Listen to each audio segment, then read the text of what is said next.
America வரி விதிப்பு தொடர்பில் இந்தியாவுடன் உறுதியாக துணை நிற்போம் என சீனா அறிவித்துள்ளது. அமெரிக்காவிடமிருந்து பல்வேறு அழுத்தங்கள், தடைகள் இருந்த போதிலும் பேச்சுவார்த்தையின்படி இந்தியாவுக்கான கச்சா எண்ணெய் விநியோகம் 5% தள்ளுபடியில் தொடரும் என ரஷ்ய துணை வர்த்தக பிரதிநிதி எவ்ஜெனி கிரிவா கூறியிருந்தார். இதனைத் தொடர்ந்து சீனாவும் இந்தியாவுக்கு ஆதரவு தெரிவித்துள்ளது. இந்தியாவுக்கான சீன தூதர் சூ ஃபெய்ஹோங் கூறுகையில், இந்தியாவின் மீது அமெரிக்கா 50% வரை வரிகளை விதித்து அச்சுறுத்தியுள்ளது. சீனா இதை உறுதியாக எதிர்க்கிறது. உலக வர்த்தகத்துடன் பல்வேறு வர்த்தக அமைப்புகளை நிலைநிறுத்த இந்தியாவுடன் சீனா உறுதியாக நிற்கும்.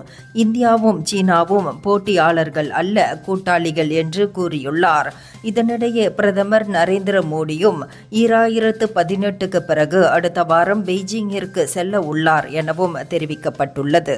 இந்தியர்களின் இதய குரல் மக்களோசை.